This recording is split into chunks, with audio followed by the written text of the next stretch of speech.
Satnam. This time out, we're going to work on seated forward bends. Okay, this will include the life nerve stretch, the wide leg stretch, the soles of the feet together stretch. I won't be using the Sanskrit names because I think it's just easier just to explain what they are. So let's begin with a basic idea of a forward stretch. Once again, let's begin by clearing some space so we can engage our sit bones, so we can root down, bring your chest up, because this is going to give you a good bit of extra room to flex forward. So before we even grab our toes, I'm going to actually suggest, just for learning this concept, have your knees slightly bent. Come up and roll down. This is just doing our friend the spinal flex. Inhale, exhale. You'll see why this is going to be helpful. Okay, now inhale, come up and forward. Now you can exhale. From this position, you're actually close to our destination, which isn't so much about bringing your head to your knees or even reaching down for your feet, but learning to move from the angle closest to where the femur bone attaches at the hip and where the spine attaches at the pelvis. And so I have my hands here, and I'll show you from the side. What I'm really trying to do is close this angle on the exhale. By engaging downward, I can open it. Exhale. And if I can keep my spine connected, I won't say straight, but engaged, elongated, I'm really just moving from here. Exhale forward, inhale up. But to learn that, it's helpful. Start like this, just to learn the concept. Come up to the front of your sit bones, so you now have a lot of leverage to root down. Bring your chest up. This way you'll have the space. So for now, don't even worry about grabbing your toes. Just do this. Inhale, exhale. Inhale, exhale. When I inhale, I'm actually going to push down into the sit bones. I'm going to rock up and back on them. On the inhale, exhale, forward. Once I begin to understand that, for those who don't have a lot of hamstring flexibility, there's a couple approaches. I'll start with this, where don't be so concerned about having your knees all the way straight. A slight bend while moving from here has some advantages to learn this. From the side, be something like this. I'm drawing my shoulders down. I'm bringing my chest up. Here's the inhale, exhale. There is some element of our spinal flex in this. We're at the front of the sit bones. We inhale up on top. Probably not much beyond the top. Over time, you're going to be able to start lengthening out your legs. Inhale, exhale. My feet are about a fist apart at the heels, and I'm pulling back on the big toes. When we get into the fine points, you can use your thumb and push into the toenail. You squeeze in the back of the meaty part of your toe. Now, here's some of the other things we try to do. By lifting your lifting your chest up, we can draw our shoulders down. All this is going to create more room at the pelvis, making this an easier hinge, better leverage.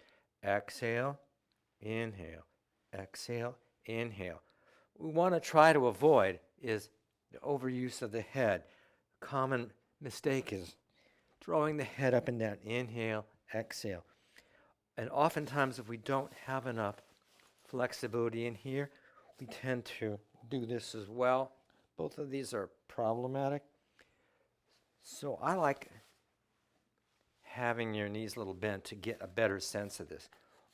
Now, over time, the use of a strap might be helpful. You can use a strap pulling on here, and in this way you can use arms to help you do this. So once again, from the front view, not unlike our spinal flex. Root down, lift up, shoulders down. Draw your chin in slightly. Exhale, inhale. When I inhale up, again, I'm actually pushing down. onto the heels and the sit bones. Inhale, exhale. But I'm not really trying to bring my head down as much as I'm just trying to close the hinge at the hips. Some interesting geometry going on there. If you move a small distance from here, your head moves a far distance from there. Exhale, inhale. And I also try to do that where the speed of the inhale is close to the speed of the exhale. And this will provide some smoothness in the way we are able to do that. Once we have that, yes, you can begin to use the power of the internal mantra. Inhale Sat, exhale Nam. Often I just do that with my eyes closed, but sometimes when you're learning it, you might have your eyes open and kind of get a sense of how you're moving. Unless it's specifically stated, you'll decide pretty much which is more helpful for you. Okay? Now, there are certain kriyas where we just stay down. Okay? What I actually like to do, I actually like to start with my knees bent and bring your abdomen onto the tops of the upper legs, okay, on those quadricep muscles. I actually like to start there. And then from here, I slowly let my legs extend outward. And then maybe I'm going to be grabbing here, depending on the nature of the kriya. At which point, you can then relax your head and neck and begin often long, deep breathing. There are some kriyas where you do breath of fire in this posture. But while in it, you can practice relaxing your shoulders, drawing them down. This will help you lengthen your neck, create a little more room at the base, down at the pelvic floor.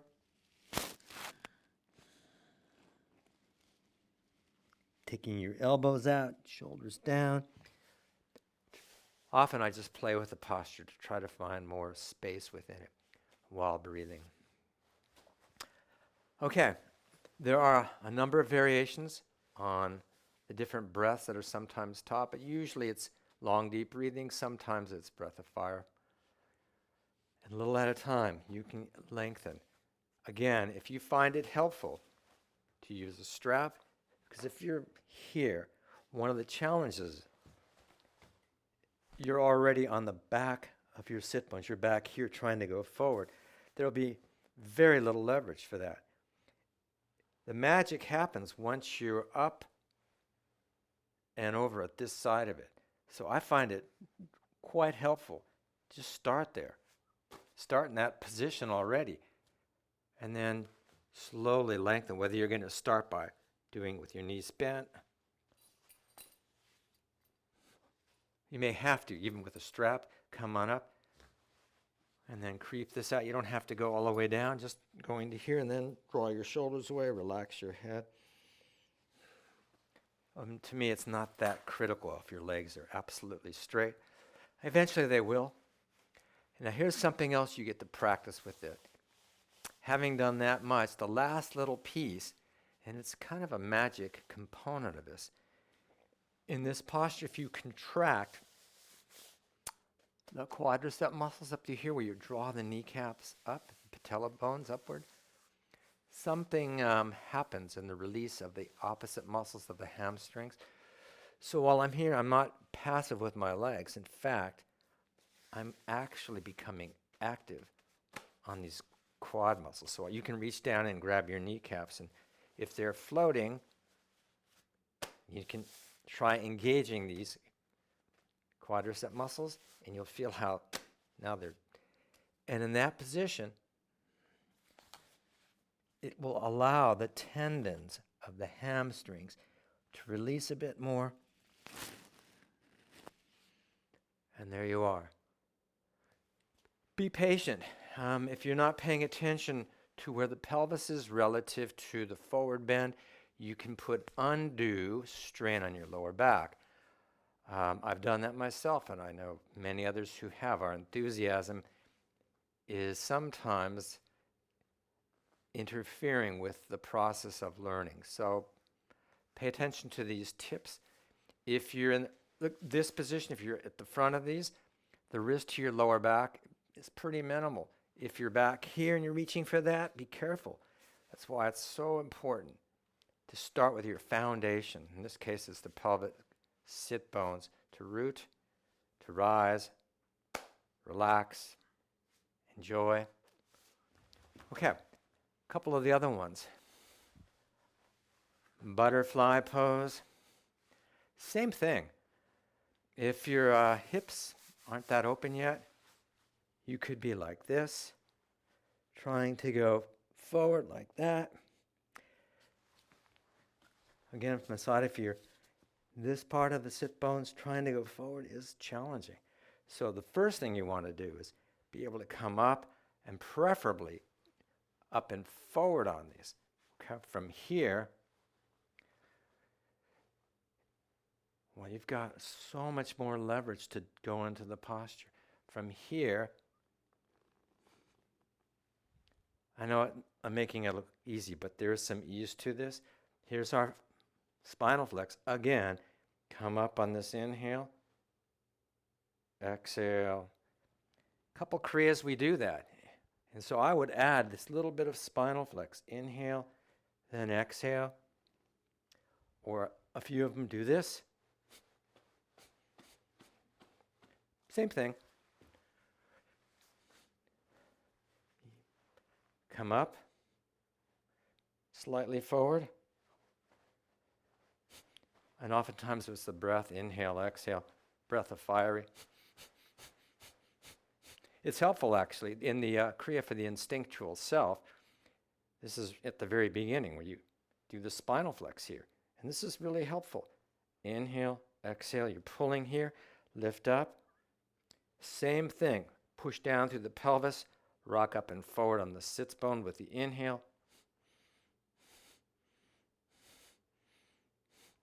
Again, the more space you can create through here, this is using that power of engagement. Use of some of the supportive mula bandha is really helpful to lift up. The other thing is being able to get your shoulder blades to come back for this, to go forward. If you're here, it lends itself to limiting the ability to bend forward. So here, get your shoulder blades back and down.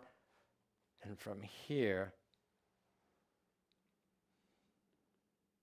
there's space. And it also reduces the stress on your knees. The wide leg stretch, there's a few variations on that. Most common, it's taught where you grab onto your big toes. Inhale, exhale, inhale, exhale. If you're just learning this, there's a couple things that are useful to do without grabbing your toes. Inhale, there's our spinal flex. Inhale, come up. So when you go this way, you can turn and keep this up, because if you're going down like that, if you're overbending the spine as you go forward, it'll compress the hips and make it difficult for you to move freely. So whether you're doing this, which is more difficult to do that, but if you look closely, there's our spinal flex. Inhale, exhale, come up. It's subtle, but it's there. Exhale. Now, if you want to do some research about this posture, if you want to investigate it deeper, one of the things you can practice is you come up. As I'm going over this left leg, I'm actually going to take a moment. I'm going to push this right side down just to therapeutically help me lift more. This will give me more engagement into the ground. Exhale. Inhale. Sometimes when I'm doing a warm-up before Kriya, I will actually have people practice this. Inhale, up, exhale, down. When I'm coming up, in this case over the left leg, I'm coming right onto that left sit bone. I'm rocking up onto it, just coming at it from a different angle.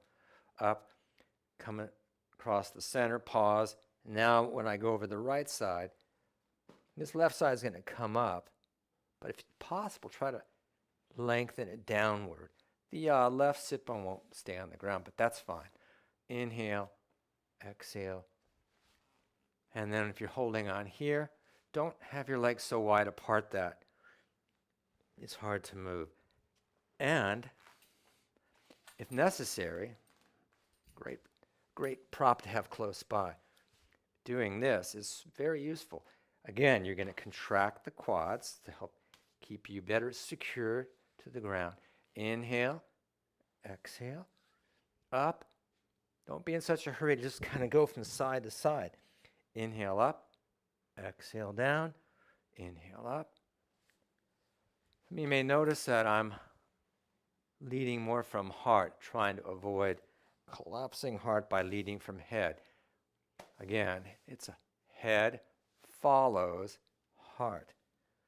Even coming up, here, here. Heart leads, head follows. Going to the center, same principles. But it's helpful to show you the spinal flex part of this. Inhale. There's inhale, exhale. That's in a Kriya as well. But for our purposes, we come up. Inhale. I'm going to root down. Rise up. Relax the shoulders. And bow. Now something I'm doing again, I'm contracting these quads. I'm trying to hold my legs in position. What I don't want to do is have these roll forward. So a little therapeutic exercise you can practice. Come up, there's our spinal flex. And actually grabbing onto here just to create some room. Exhale, inhale. When I inhale up, I'm pushing into the heels. Coming up on the sits bone, using the power of the supported mula bandha to help engage the pelvic floor to do this. Inhale, exhale, inhale, exhale. Mentally inhale sat, exhale nam. Again, I look at it, I'm moving from here to here is about that far. Yeah, it's traveling slower, and my head is going much further, traveling faster. And the geometry says, here and here will reach the floor about the same time. Exhale. Okay? If you think I make it look easy, it's because, well, it's actually easy to do, but I've been blessed to spend many years to learn how to do things easier. And I'm hoping that these videos will support you in your journey to do things with ease as well. Sat Nam.